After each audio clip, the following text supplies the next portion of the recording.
The SolarWinds hack. The more we learn about the security fiasco, the worse it looks.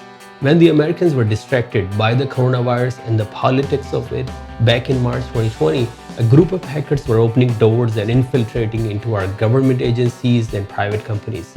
SolarWinds has since released software patch or update that iron out the Trojanized backdoor in the Orion platform. So in other cases, this could spell the lived happily ever after phase, but this is no fairy tale and there is no happy ending here. In this video, I want to present a case that despite the patches being available, this isn't time to patch but dump SolarWinds Orion instead, and that should happen now. Be right back. Hi, my name is Afaq. Hope you're doing well. Hope you haven't given up on your New Year's resolutions yet. So before we get into the reasons why SolarWinds Orion should be abandoned, let's recap what we know so far about the hack. Number one, fewer than 10 federal agencies have been hacked. In a recent revelation, Microsoft announced that hackers were able to access their source code. However, they did not share any further information such as what code base are they referring to, because it would be a terrible thing if the code base in question was Windows or Microsoft Office, because billions of users use them on a daily basis. I know Microsoft claims that their threat models assume that attackers know the source code, so viewing source code does not alleviate the risk. But we all know how our assumptions have panned out thus far regarding this attack, so dealing with reality could be something else. We still do not know what data were stolen since no one has stepped forward with that kind of information. But it is a matter of when and not if, since hackers are known to have unfettered access to the compromised networks for 9 months. Finally, experts believe that there will be more hacks in the future that piggyback on this compromise.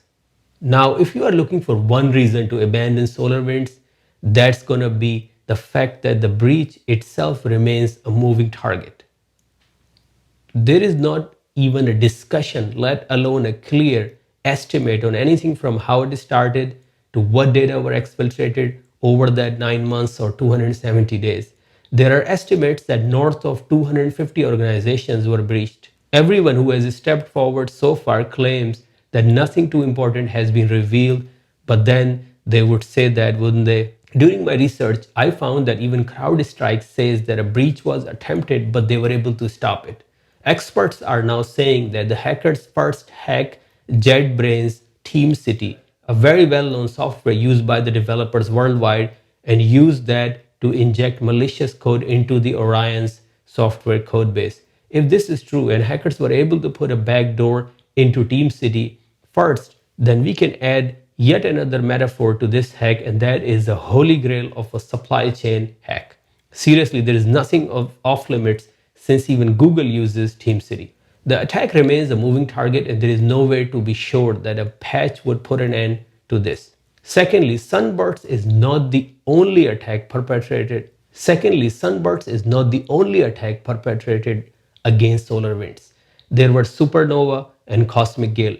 Supernova was a .NET web shell, much like Sunburst. It was also disguised as a DLL for the Orion software. Supernova was spotted by Volexity. Supernova was a .NET web shell, much like Sunburst. It was also disguised as a DLL for the Orion software. Supernova was spotted by Volexity, working on behalf of a US-based think tank where the breach was attempted. Experts believe that an attacker was using the Supernova web shell to download, compile, and execute a malicious PowerShell script known as the Cosmic Gale to steal credentials.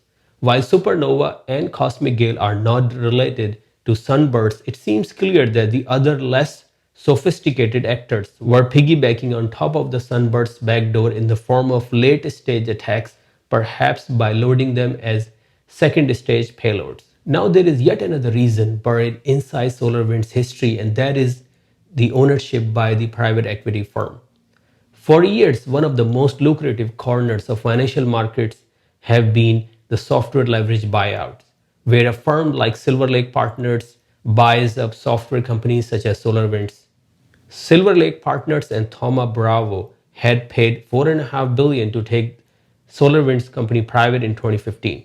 As a private company, SolarWinds bolstered the company's revenues from from licenses to subscriptions and maintenance contract. 3 years later, in 2018, they took the company public again and their stakes skyrocketed to over $7 billion. SolarWinds is also planning to spin its MSP, the managed service provider business, this year in 2021, a deal some expect to be valued at over $3 billion. Anyhow, so what does that have to do with SolarWinds hack? Let me explain.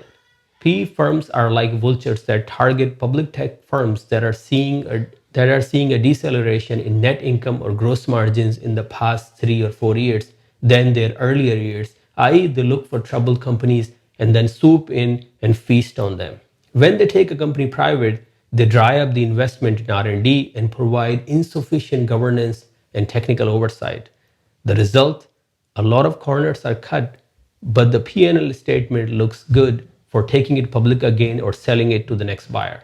I hope this serves as a wake-up call and becomes a poster child for not optimized for free cash flows when it comes to cybersecurity infrastructure. Enough said.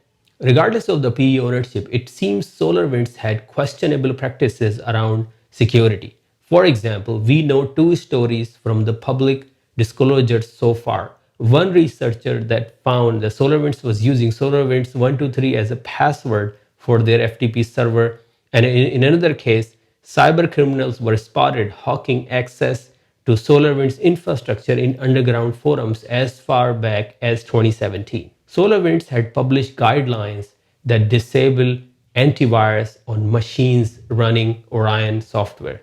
I can understand reasons to whitelist some folders or paths, but it is a terrible practice to whitelist or skip the program files folder on a Windows server. Do I need to say more? Finally, I want to make a case that patches are not going to be enough. As SolarWinds reports that the hotfix will remove the compromised elements added by the threat actor and include some security enhancement to the product, this action should mitigate the risk of active exploitation through the backdoor, but it would not fully mitigate any active compromise beyond the backdoor. After 9 months of access, after one of the most sophisticated hacks in recent history, you could bet that the threat actors have already moved laterally. There is also a history of SolarWinds engineering folks downplaying open source and even security of cloud computing infrastructure like Docker containers and Kubernetes. They seem to believe that security by obscurity works. I'm sure we have heard this before. Now, if you are with me so far, the next logical question you may ask is, what are the alternatives to SolarWinds Orion? Well, if there are enough comments on this video asking for that, I'm going to be covering that topic in the next video. Love you. Thank you for watching the video. I would love to hear your thoughts, and I'll see you back here on Monday and Fridays. I'll see you soon. Bye for now.